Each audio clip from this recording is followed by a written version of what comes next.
This happened to me about 8 months ago. I've never said it out loud before, and I'm still not sure what to believe, but I cannot keep it in my head anymore. My name is Ren Calloway. I'm a college student, 20 years old, and like a lot of people my age, I was drowning in tuition and textbooks and the basic cost of surviving while studying. So I started babysitting part-time, 3 to 7 in the evening, 4 days a week, and through a mutual connection, I landed a job in Greenwich, Connecticut. When I say this family was wealthy, I do not mean a nice car in the driveway. I mean a different universe entirely. The husband, Daniel Hargrove, co-founded a tech company that built enterprise AI infrastructure software. He was quiet about it and drove a plain-looking luxury car and wore simple shirts. I looked him up once and his net worth was reported at somewhere north of $40 million. His wife, Catherine, was a senior partner at a law firm in Manhattan. Sharp and elegant, gone before 7 each morning and rarely home before dark. Their house was a 12-bedroom estate with a separate guest wing, a professional-grade kitchen, and 2 live-in staff, a house manager named Thomas, and a housekeeper named Dora. My job was simple. I arrived at 3, took over from whoever had Rosie during the day, and stayed until one of the Hargroves came home. Rosie was 2 years old, with big brown eyes and pigtails, and she was the sweetest child I had ever met. For the first month and a half, it was the best part of my week. We sat on the nursery floor while she scribbled on paper I had drawn shapes on, then handed it back to me like a masterpiece. She patted my cheek for no reason, just checking I was real. About 2 months in, something started. She would go still while we played and stare past me in an empty corner of the room. Not scared, just focused, like she was studying something I could not see. The first time I dismissed it. The second time Thomas happened to be visible through the door and I told myself that explained it. The third time, no one was anywhere near that room and she still stared, logged in for what felt like a very long time. The day I need to tell you about was a Thursday in October. We had a good afternoon with a bin of oversized blocks, sorting them by color. Around 5:15, my phone rang. It was my friend Priya. Rosie was settled and safe on the floor. So I stepped into the hallway, then downstairs and out to the back patio, where the signal was better. The call lasted maybe 5 minutes. When I came back up and opened the nursery door, Rosie was gone. I stood there, unable to process it. Her blocks were scattered on the mat. Her juice cup sat untouched. Her stuffed rabbit sat in the corner, but the room was empty. I checked behind the sofa, under the crib, behind the curtain, inside the wardrobe. Nothing. Panic set in as I realized I had been gone for 5 minutes and a 2-year-old had vanished from a closed room on the second floor, at the far end of a massive house. Then something crashed in the kitchen, a ceramic sound, sharp and heavy. And right after it, Rosie started crying. I ran the entire length of that house and found her on the kitchen floor near the island, unhurt but crying hard. A broken mixing bowl beside her. I scooped her up and she grabbed my scarf with both fists and cried into my shoulder. Thomas appeared a half a minute later and told me he had been in the kitchen 10 minutes earlier but had stepped away to answer the front gate. As Rosie's crying settled into hiccups, she suddenly went still again in the same specific way. Thomas and I both turned to look in the same direction at the same time. The hall beyond it was empty. There was nothing there. I carried her back upstairs thinking the same thought over and over. This is impossible. The nursery sits on the opposite end of the house from the kitchen, on a different floor entirely. For a toddler to cross that distance alone in under 5 minutes without falling on the stairs made no sense at all. Rosie fell asleep in under 3 minutes, which never happened that early. I sit beside her crib trying to find an explanation. I'm still looking for one. When Catherine came home that evening, I told her Rosie had wandered to the kitchen and started herself with a bowl, and that she was fine and already asleep, and never told her the rest. I think I was afraid that saying it out loud would make it sound insane and worse, that it would prove I could not keep their daughter safe.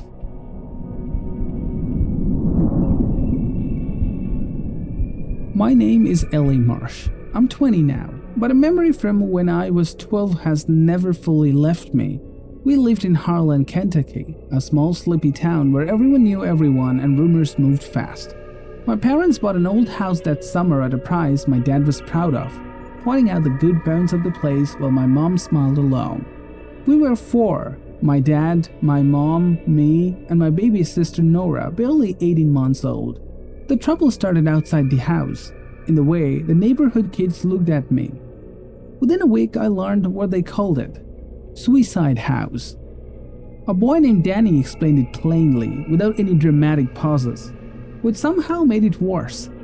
A family had lived there before us with a teenage son who was bullied for years, badly and constantly, until the weight of it became too much and he took his own life in the room that was now mine.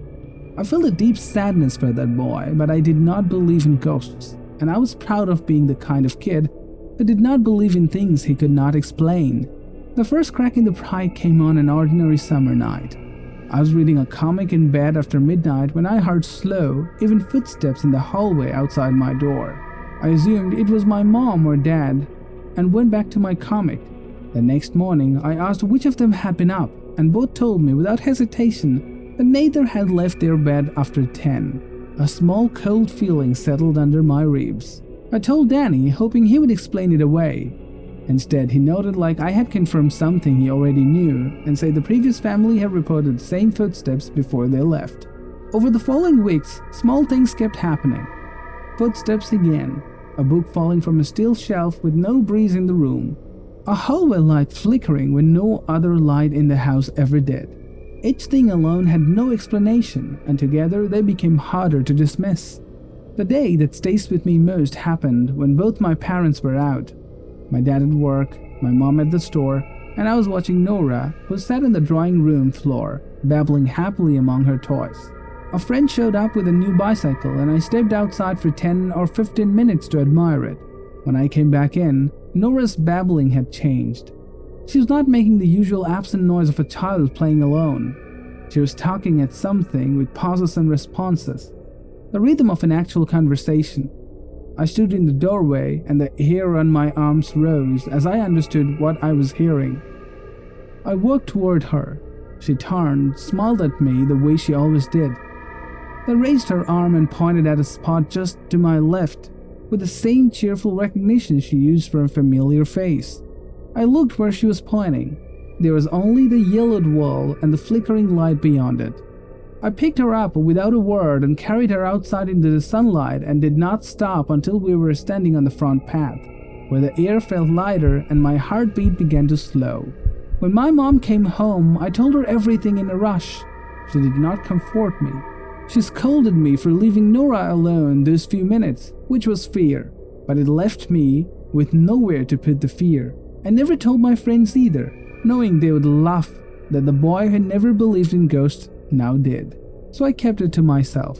The footsteps continued sometimes, but nothing that dramatic happened again, and the strangeness of it slowly settled into the background of our lives. The way strange things do when you have no choice but to keep living with them.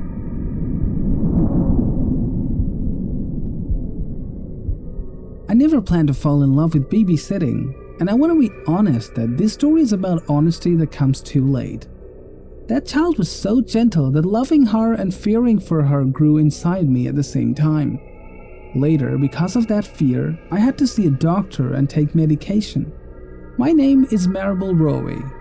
At the time, I was a college student in Portland, Oregon, studying early childhood education. I answered an ad from a family in the hills above the city looking for an afternoon sitter, thinking it would be a good experience. The father was an architect with a calm, measured voice. The mother was a surgeon who worked long shifts and rarely got home before dark. Their house had 5 bedrooms, an unused formal dining room, and a playroom bigger than my apartment. I was responsible for one child, Elise, 2.5 years old and impossibly gentle. She held my finger with her whole hand when she walked, as if she had decided I was trustworthy. For the first 2 weeks, everything was ordinary. The first thing that changed everything was small. I stepped into the kitchen to cut apple slices while Elise played in the playroom rug. I was gone 2 minutes. When I came back, the rug was empty. The fear that hit me was not small. It arrived fast and physical. I called her name, checked the nursery, the bathroom, the hallway, my voice rising each time. Then I heard a small sound behind the couch. She was sitting there with her plastic giraffe, confused by my panic. She had moved a few feet. She was 2. That's what 2-year-olds do. But I was crying, actually crying. I told myself this was normal in a big quiet house and the toddlers wonder. I told myself that was the end of it. It was not. By the 3rd week, it happened again. 90 seconds this time, and I found her under the formal dining table chewing a crayon. She was exploring. She was growing. I understood that logically, but the panic arrived faster and stayed longer than before. I started watching her constantly, every 30 seconds instead of every minute, standing at her crib while she napped and counting her breaths like numbers could hold her in place. One afternoon, a thought walked into my mind fully formed. What if she's already gone and I have not noticed yet? My body reacted before logic could. I stood up so fast I startled her, even though she was right there in front of me, crayons in hand. I searched the house anyway while she sat exactly where I had left her, opening closets and taking door handles for something logic kept insisting was not lost. The mother had once laughed and told me I did not have to guard Elise so closely. Alone in that hallway, her words came back and stung. Elise began to notice. She started crying when I left the room, not from the fear of being alone, but from the fear of losing me. I could see clearly that my anxiety was feeding hers, and hers was confirming mine, a loop I could not stop. The worst moment came weeks later. She had gone down for a nap, and I stepped out for a glass of water. I came back to an empty crib, and the world went wide. My vision narrowed, my chest locked, and I ran through the house knocking over a chair, calling both of her parents, already crying into a voicemail. Then I heard it, a small voice, Ma. She stood in the nursery doorway in her socks, rubbing one eye, hair messy from the pillow. She had woken, followed the sound of my footsteps, and had never been anywhere else. I dropped the phone and sat on the floor, and she walked over and placed her small hand on my knee, studying my face the way children do when they sense something they cannot yet name. The parents noticed the change in her, the crying at night, the clinging, the flinching when I stepped out of her room. The pediatrician noted signs of separation anxiety tied to an unstable caregiver. They asked kindly if I was okay. I could not explain that the danger was never real, that I had somehow turned a safe home into a place my body could not stop sounding an alarm about. I said school was demanding. I said it would be better for everyone if they found someone else. A few weeks later, they did. On my last day, the father shook my hand, and the mother hugged me and gave me the name of a doctor she trusted. I went eventually. Elise, barely 2.5, with no way to understand what goodbye meant, reached her arms toward me and cried. I held her a long moment, set her down, and walked out the front door.